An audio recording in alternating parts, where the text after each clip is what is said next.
नमस्कार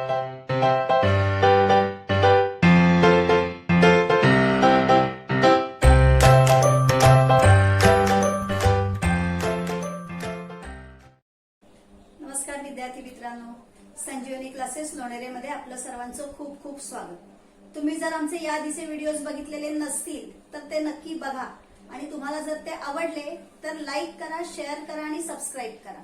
आणि ज्यांनी आतापर्यंत आमच्या चॅनलला सबस्क्राईब केलेलं आहे त्यांचे खूप खूप धन्यवाद। चला तर मग आपण बघतो आहोत M2 चा फर्स्ट चॅप्टर सिमिलॅरिटीचा आज आपण बघणार आहोत problem set 1।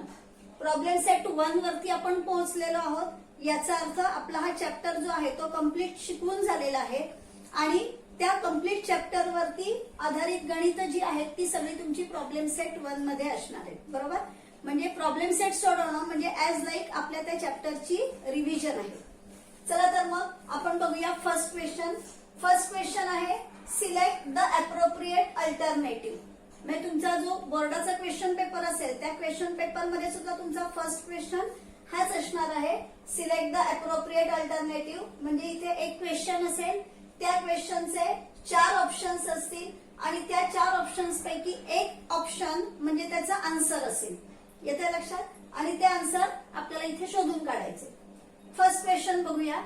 In triangle ABC and triangle PQR in a 1-to-1 correspondence AB upon QR is equal to BC upon PR is equal to CA upon PQ, then त्यांनी इथे आपल्याला 4 options दिलेले आहेत। या 4 पैकी कोणता ऑप्शन परफेक्ट आहे म्हणजे काय, तर इथे जो त्यांनी 2 ट्रायंगल्स हे सिमिलर आहेत असं 4ही ऑप्शन मध्ये लिहिलेलं आहे, पण मग त्यांनी जो ट्रायंगलच्या नावाचा सिक्वेन्स दिलेला आहे तर तिथे कोणता सिक्वेन्स परफेक्ट आहे हे आपल्याला शोधून काढायचंय। याच्यापैकी जो सिक्वेन्स परफेक्ट असेल ते आपला आन्सर असणार आहे। बघा त्यांनी इथे ट्रायंगल्स वरती कुठेही अँगल्स वरती वगैरे मार्किंग केलेलं नाहीये, म्हणजे कोणते अँगल्स कॉन्ग्रुएंट आहेत का वगैरे त्यांनी काहीही आपल्याला दिलेलं नाहीये, पण इथे त्यांनी आपल्याला त्यांच्या साइड्सचे रेशो दिलेले। मग ह्याचे साइड्सचे रेशो आपल्याला माहितीये, if triangles are similar then their sides are in proportion. मग या ज्या साइड्सचे रेशो त्यांनी दिलेले आहेत त्याच्यावरून आपण आता त्यांचा प्रॉपर सिक्वेन्स कोणता आहे तो ओळखायचा। आता हे 4ही ऑप्शन आपण वाचूया। Triangle PQR similar to triangle ABC, triangle PQR similar to triangle CAB, triangle CBA similar to triangle PQR, triangle BCA similar to triangle PQR। 4ही ऑप्शन वाचल्यानंतर आपल्या काय लक्षात येते की 4ही ऑप्शन मध्ये त्यांनी ट्रायंगल PQR याच्या नावाचा सिक्वेन्स चेंज केलेला नाहीये। ABC ट्रायंगल आहे त्या ABC ट्रायंगलच्या नावाचा सिक्वेन्स जो आहे म्हणजे त्याच्यामध्ये जे अल्फाबेट्स आहेत ABC याचा सिक्वेन्स त्यांनी चेंज केलेला आहे, म्हणजे आपल्याला त्याचा प्रॉपर सिक्वेन्स कोणता आहे तो शोधून काढायचा। एकदम सिंपल आहे। बघा त्यांनी हा जो तुम्हाला मी आता हे सॉल्व्ह करण्यासाठी सिंपल म्हणजे लॉजिकल थिंकिंग नाही कसं ते लक्षात ठेवायचं ते सांगते मी। आता हे जर पहिले 2 रेशोज बघितले ना, AB upon QR is equal to BC upon PR, इथे दोन्हीकडे B हा व्हर्टेक्स आहे, बरोबर। मग B व्हर्टेक्स जर का आहे मग या QR आणि PR याच्यामध्ये R हा व्हर्टेक्स आहे। याचा अर्थ जो B पॉइंट आहे त्या B चा करस्पॉन्डन्स असणार आहे, बघा B पॉइंट जो आहे त्या B चा करस्पॉन्डन्स असेल R। येते लक्षात काय म्हटलं मी, AB आणि BC या दोन्ही साइडच्या नावांमध्ये B पॉइंट आहे, QR आणि PR या दोन्हीच्या नावामध्ये R आहे, याचा अर्थ B चा करस्पॉन्डन्स आहे R। आता A, मग आता इथे B चा व्हर्टेक्सचा करस्पॉन्डन्स R आलाय म्हणजे A चा येणार आहे Q, मग आपण लिहूया A चा करस्पॉन्डन्स Q, B चा R आला, A चा Q आला म्हणजे राहिला कोणता C चा येणार रिमेनिंग पॉइंट P, बरोबर। आता हा तुम्हाला करस्पॉन्डन्स मिळाला म्हणजे तुम्ही अगदी 10 सेकंदात अगदी लगेचच ओळखू शकाल की जर का ट्रायंगल PQR चं नाव मी इथे लिहिलं ट्रायंगल PQR तर बघा PQR आलेला आहे म्हणजे ABC चा सिक्वेन्स येणार CAB, ट्रायंगल CAB। मग बघूया याच्यामध्ये कोणतं ऑप्शन आहे. Triangle PQR similar to triangle CAB. आपला आन्सर आलं ऑप्शन बी. येते लक्षात. म्हणजे हा व्हर्टायसेसचा करस्पॉन्डन्स आहे ना, यानुसार 1 to 1 करस्पॉन्डन्स लक्षात आला की त्याच्यावरून ट्रायंगलच्या नावाचा करस्पॉन्डन्स लगेच लक्षात येईल. चला आता आपण बघूया सेकंड क्वेश्चन कडे. In triangle DEF and triangle PQR, angle B is congruent to angle Q, angle R congruent to angle E, then which of the following statements is false. बघा त्यांनी इथे आपल्याला हे जे DEF आणि PQR ट्रायंगल आहे, या दोन ट्रायंगल मध्ये त्यांनी अँगल्स कॉन्ग्रुएंट दिलेले आहेत. इव्हन त्यांनी त्या ट्रायंगल्सच्या फिगर पण दिलेल्या आहेत. त्याच्यावरती त्यांनी ज्या अँगल्स कॉन्ग्रुएंट आहेत त्यांच्यासाठी आयडेंटिकल मार्क्स केलेले आहेत. म्हणजे तुम्हाला अँगल सुद्धा कॉन्ग्रुएंट कोणते आहेत हे लगेच ओळखता येत आहे. बरोबर. म्हणजे याच्यावरून तुम्ही त्यांचा व्हर्टायसेसचा करस्पॉन्डन्स लगेच ओळखू शकणार आहात. बरोबर. मग जसं इथे आपण करस्पॉन्डन्स लिहिला तसंच इथे पण आपण करस्पॉन्डन्स लिहू शकतो. बरोबर आहे. बघा E चा करस्पॉन्डन्स R आहे, D चा आहे Q, म्हणजे F चा येणार P. म्हणजे इथे मी समजा ट्रायंगलचं नाव लिहिलं, triangle DEF similar to triangle. मग आता D चा करस्पॉन्डन्स आहे QE, E चा आहे R आणि F चा येणार आहे P. कारण इथे दोन अँगल्स त्यांनी आपल्याला कॉन्ग्रुएंट दिलेले आहेत, म्हणजे हे ट्रायंगल्स AA टेस्टनी सिमिलर आले. बरोबर. Triangle similar therefore their sides are in proportion. मग आता साइड्स इन प्रपोर्शन याच्यामधलं त्यांनी असं म्हटलेलं आहे, which of the following statements is false. Question नीट लक्षात घ्या. त्यांनी असं म्हटलेलं आहे, which of the following statements is false. म्हणजे हे जे 4 स्टेटमेंट्स आहेत या 4 पैकी एक स्टेटमेंट करेक्ट असणार आहे, फॉल्स असणार आहे, आणि रिमेनिंग 3 स्टेटमेंट्स आहेत ते करेक्ट असणार आहेत. म्हणजे आपल्याला फॉल्स स्टेटमेंट कोणतं आहे ते ओळखायचंय. बरोबर. मग आता बघा इथे EF अपॉन PR आहे. इथून जर EF घेतलं तर इथून PR म्हणजे RP येणार आहे. बरोबर. Is equal to DF upon PQ, DF upon PQ, PQ म्हणजे QP. लक्षात घ्या साइड म्हणजे सेगमेंट असते. साइड ट्रायंगलची म्हणजे सेगमेंट असते. सेगमेंटच्या नावाचा सिक्वेन्स चेंज झाला तरी चालतो. सेगमेंट PR म्हणजे सेगमेंट RP या पद्धतीने आला तरीही चालतो. म्हणजे हा फर्स्ट सिक्वेन्स आहे, हा करेक्ट आहे. सेकंड आपण बघूया DE upon PQ, DE upon इथे QR येतोय बघा सिक्वेन्स. त्यांनी दिलेला आहे DE अपॉन PQ. म्हणजे सेकंड ऑप्शन जो आहे तो सेकंड ऑप्शन रॉंग आहे. EF अपॉन RP दिले, EF अपॉन RP हा सिक्वेन्स त्यांनी बरोबर दिलेला आहे. पण DE अपॉन PQ हा रॉंग आहे, कारण DE अपॉन QR येते. बरोबर. म्हणजे तुमचा ऑप्शन येणार आहे याचा आन्सर बी. येते लक्षात. खालचे दोन फक्त जस्ट आपण कन्फर्म करूया की ते आन्सर्स करेक्ट आहेत ना म्हणून. DE upon QR, DE upon QR is equal to DF upon PQ, DF upon PQ म्हणजेच QP हे आन्सर बरोबर आहे.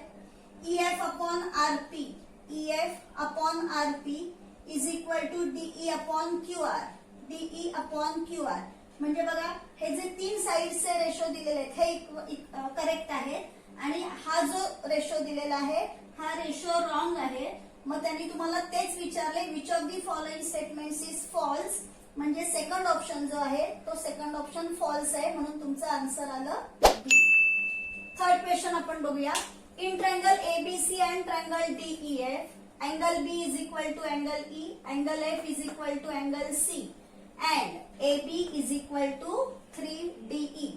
Then which of these statements regarding the two triangles is true? बघा याच्यासाठी सुद्धा त्यांनी आपल्याला इथे 2 ट्रायंगल्स दिलेले आहेत ABC आणि DEF. इथे त्यांनी जे अँगल्स कॉन्ग्रुएंट सांगितलेले आहेत त्याच अँगल्सना इथे त्यांनी आयडेंटिकल मार्क्स सुद्धा केलेले आहेत. बघा मग B आणि E ही अँगलची पेअर कॉन्ग्रुएंट आहे, C आणि F ही अँगलची पेअर कॉन्ग्रुएंट आहे. म्हणजे आपल्याला माहितीये की अँगलच्या 2 पेअर्स त्यांनी कॉन्ग्रुएंट दिलेले आहेत, म्हणजे AA टेस्टनी ट्रायंगल सिमिलर आहेत. बरोबर ना. मग आता ट्रायंगल्स आपल्याला सिमिलर आहेत. इथे त्यांनी ऑप्शन जे दिलेले आहेत त्या ऑप्शन मध्ये आपल्याला काय बघायचंय ते आपण पाहूया. The triangles are not congruent and not similar. म्हणजे हे जे एबीसी आणि डीईएफ हे ट्रायंगल्स कॉन्ग्रुएंट पण नाही आणि सिमिलर पण नाही. हा फर्स्ट ऑप्शन आहे.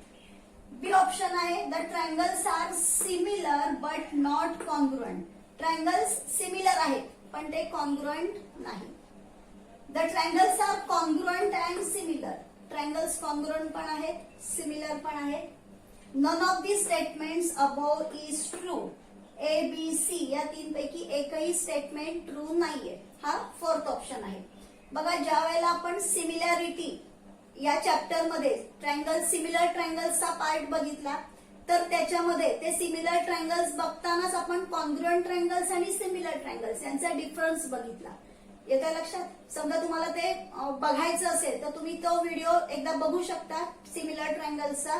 म्हणजे त्यावरून तुम्हाला कॉन्ग्रुएंट ट्रायंगल्स आणि सिमिलर ट्रायंगल्स याच्यामध्ये काय डिफरन्स आहे तो लक्षात येईल. ट्रायंगल्स ज्या वेळेला कॉन्ग्रुएंट असतात त्यावेळेला त्यांच्या साईड सुद्धा कॉन्ग्रुएंट असतात, बरोबर. पण ट्रायंगल्स जेव्हा सिमिलर असतात तेव्हा त्यांच्या साईड्स इन प्रपोर्शन असतात.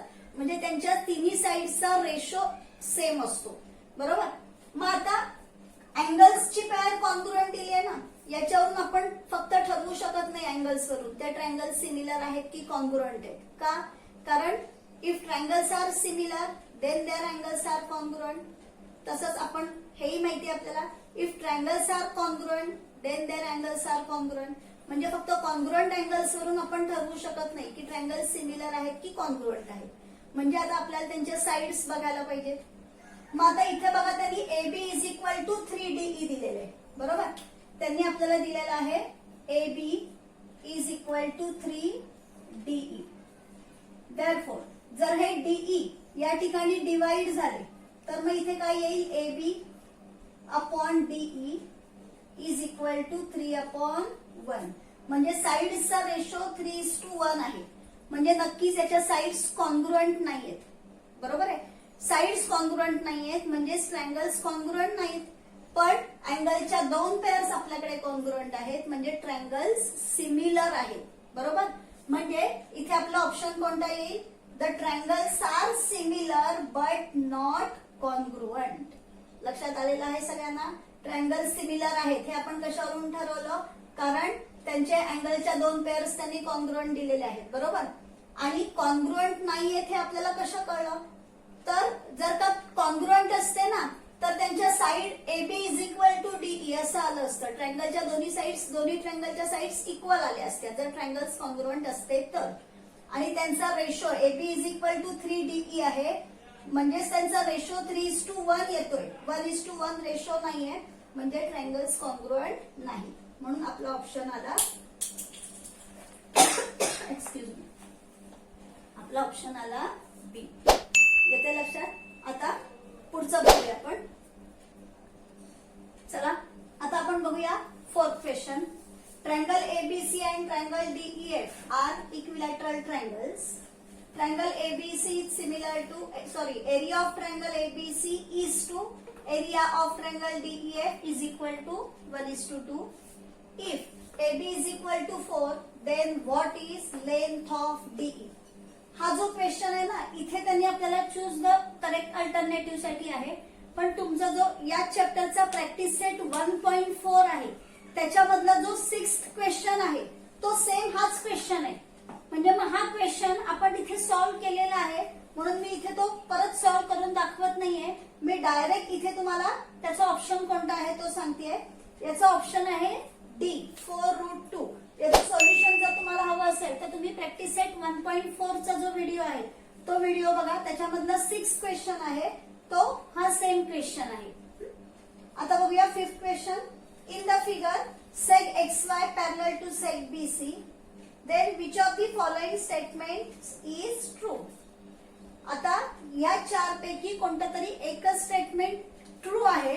रिमेनिंग 3 स्टेटमेंट्स असतील ते फॉल्स असणार आहेत आणि मग ते ट्रू स्टेटमेंट आपल्याला पाहायचंय.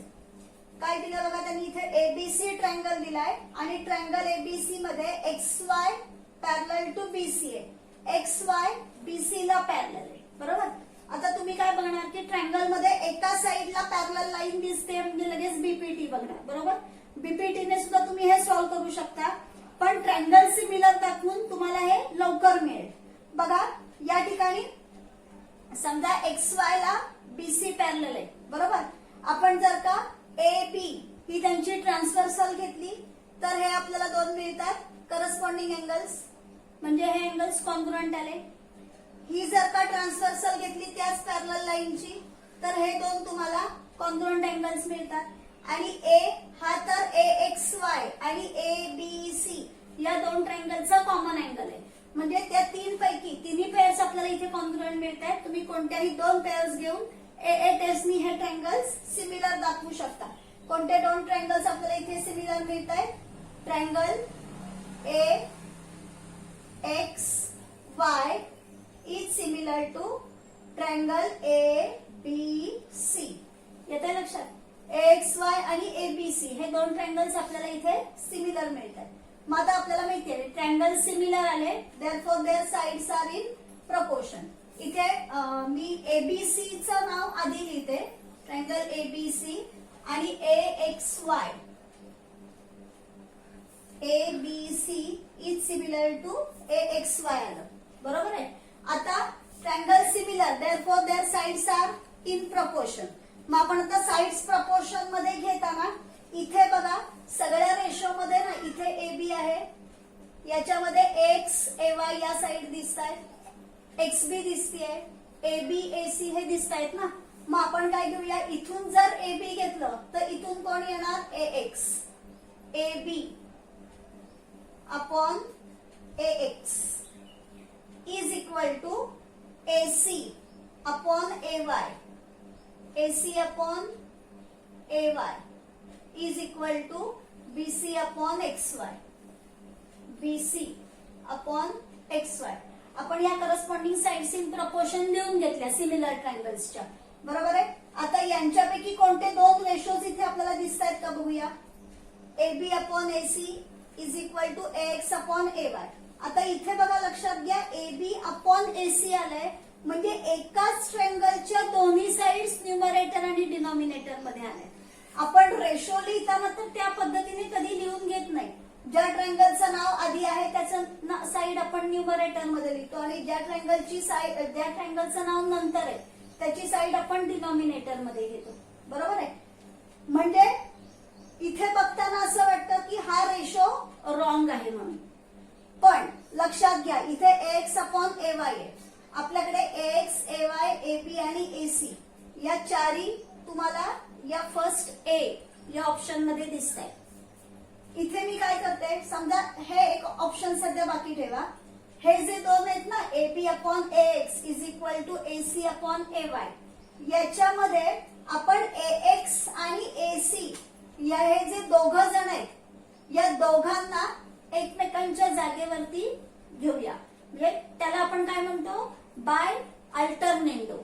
तुम्हाला जर आठवत असेल 9th स्टँडर्ड मध्ये रेशो अँड प्रपोर्शन चॅप्टर मध्ये आपण शिकलेलो कॉम्पोनेंडो, डिव्हिडेंडो, कॉम्पोनेंडो, डिव्हिडेंडो, इन्व्हर्टेंडो आणि अल्टरनेंडो हे सगळे आपण रेशो बघितलेले. मग त्याच्यामध्ये अल्टरनेंडो म्हणजे काय, तर AX आणि AC या दोघांना रिप्लेस करायचं, एकमेकांच्या जागेवर घ्यायचं. म्हणजे इथे काय तुम्हाला रेशो मिळतील बघा, AB upon AC is equal to numerator मध्ये जाईल इकडे AX अपॉन AY. म्हणजे इथे दोन ट्रायंगल्स सिमिलर आहेत. आपल्याला माहितीये if triangles are similar then their sides are in proportion, बरोबर. म्हणजे ट्रायंगलच्या नावाचा जो सिक्वेन्स आहे इथे आपल्याला अँगल्स कॉन्ग्रुएंट कोणते आहेत ते माहिती आहेत, त्याच्यानुसार आपण ट्रायंगलच्या नावाचा सिक्वेन्स लिहिला आणि त्या सिक्वेन्स वरूनच आपण इथे साइड्स इन प्रपोर्शन दाखवल्या, बरोबर. पण याच्यानुसार जर तुम्ही इथे बघायला जाल तर कदाचित तुम्हाला असं वाटेल की अरे याच्या 4 मध्ये एकही ऑप्शन करेक्ट नाहीये असं कदाचित वाटू शकेल. इथे बघा AX upon XB, AX upon XB is equal to AY upon YC असतं एक वेळ, तर इथे चाललं असतं. मग आपण म्हणू शकलो असतो की BPT आहे म्हणून, पण इथे AY अपॉन AC म्हणजे हा ऑप्शन पण येऊ शकत नाही. AX upon YC, AX upon YC is equal to AY upon XB हा रेशो त्यांनी दिलेला आहे. इथे पण बघा त्या पद्धतीने येऊ शकत नाही. ax upon ay, ax upon yc आहे.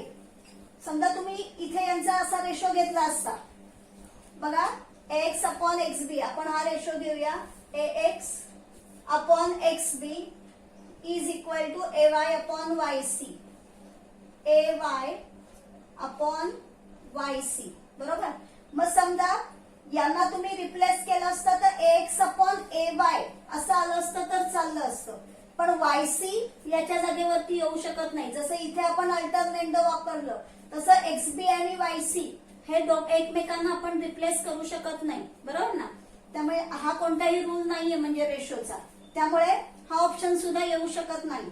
ab upon yc, ab upon yc is equal to ac upon xb, ac upon xb हा पण येऊ शकत नाही. समजा तर इथे तुम्ही याची ab साइड घेतली, बरोबर, तर xb ही कुठल्याही ट्रायंगलची साइड नाहीये, म्हणजे ax अपॉन xb एक वेळ आपण समजू शकतो, पण ab अपॉन xb हा रेशो येणार नाहीये तिथे, म्हणून हा पण रेशो येणार नाहीये.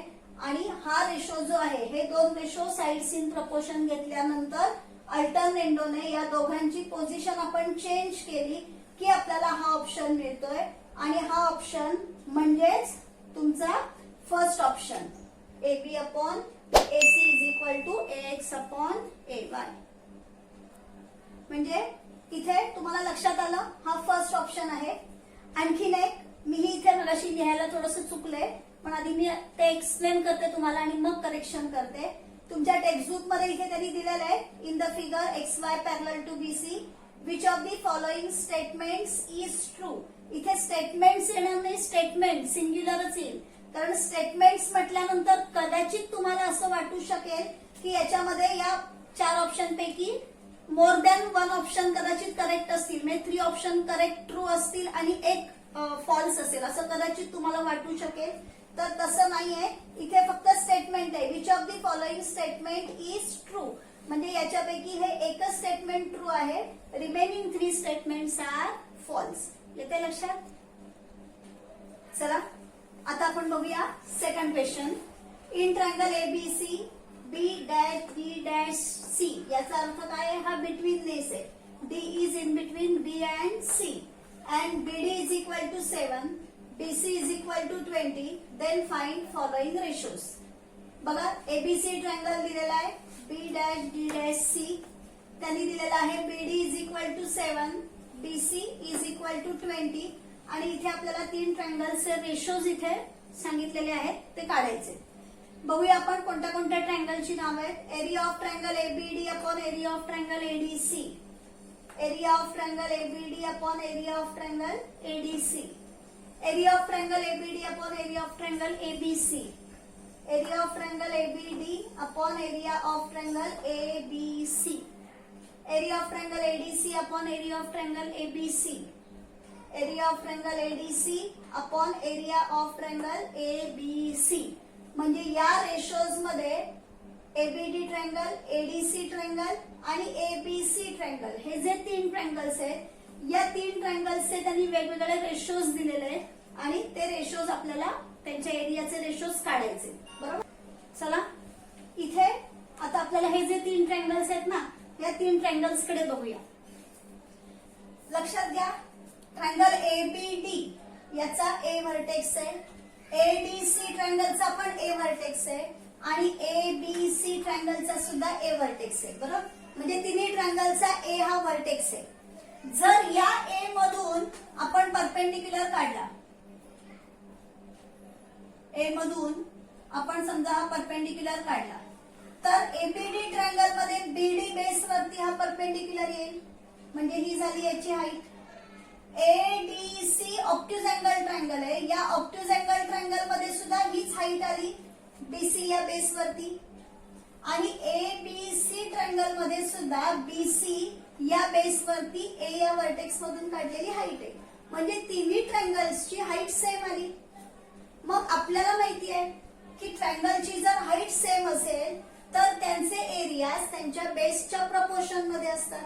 आता इथे त्यांनी ट्रायंगल सिमिलर वगैरे दिलेले नाहीयेत, बरोबर ना. जर ट्रायंगल सिमिलर दिलेले असतील तर आपण त्यांच्या एरियाचा रेशो हा त्यांच्या साइड स्क्वेअरच्या प्रपोर्शन मध्ये असतो हे बघतो. पण इथे त्यांनी ट्रायंगल सिमिलर दिलेलं नाहीये, म्हणजे इथे आपण त्यांच्या बेस आणि हाईटचा फक्त विचार करणार. बरोबर.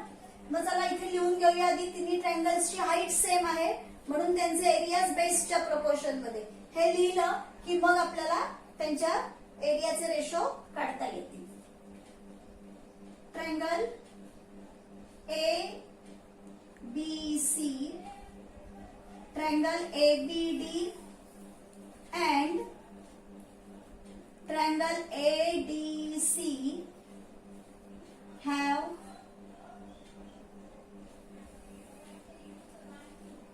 common vertex A. Their bases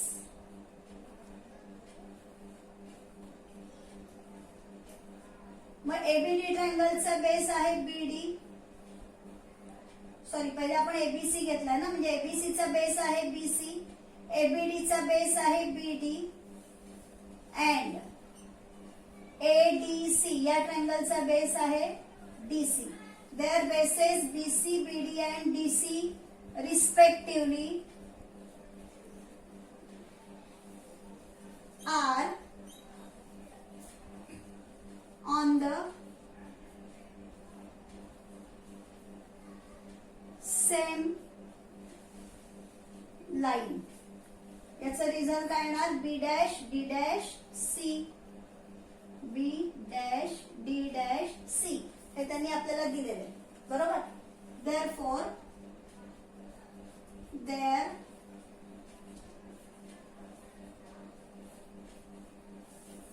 height is common. त्यामुळे त्या तिन्ही ट्रायंगलची हाईट कशी आली? कॉमन आली. therefore their areas are proportional to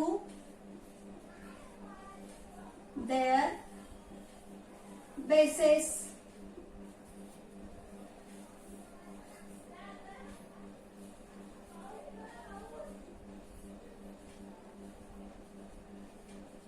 Their areas are proportional to their bases. म्हणजे आता या ट्रायंगलचे एरियाज त्यांच्या बेसच्या प्रपोर्शन मध्ये आहे. पण आपल्याकडे सगळ्यांच्या बेसची व्हॅल्यू नाही. आपल्याकडे बीडी आहे, बीसी आहे. डीसी आपल्याला काढायचंय. मग आधी आपण डीसी काढून घेऊया आणि मग हे एरियाचे रेशो काही लगेच काढून होतील. मग आता इथे आपण लिहूया नाव BD is equal to 7, BC is equal to 20 given. Therefore BD plus DC is equal to BC. पुन्हा ही ऍडिशन केव्हा घेऊ शकतो आपण? ज्या वेळेला बिटवीननेस असेल तरच आपण ही या पद्धतीने ऍडिशन करू शकतो. म्हणून मग आपण इथे लिहिलं BD plus DC is equal to BC.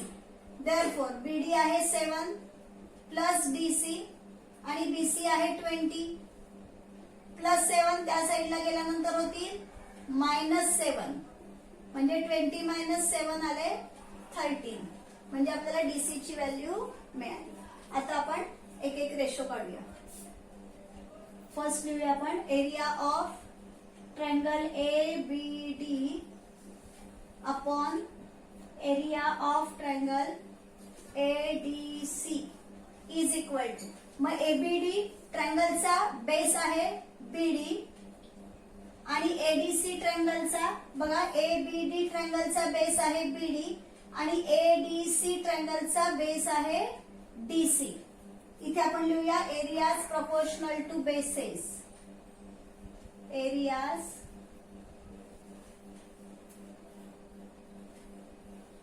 proportional to bases. Therefore, area of triangle ABD upon area of triangle ADC is equal to BD ची व्हॅल्यू आहे 7 आणि डीसी ची व्हॅल्यू आहे 13. म्हणजे इथे आपला आन्सर आलं 7/13. फर्स्ट रेशो आपल्याला मिळाला. आता आपण सेकंड बघूया. Area of triangle ABD upon area of triangle ABC. Area of triangle ABD upon area of triangle ABC.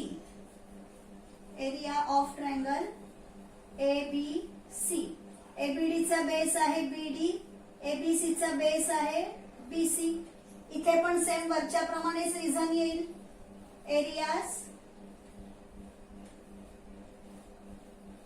proportional to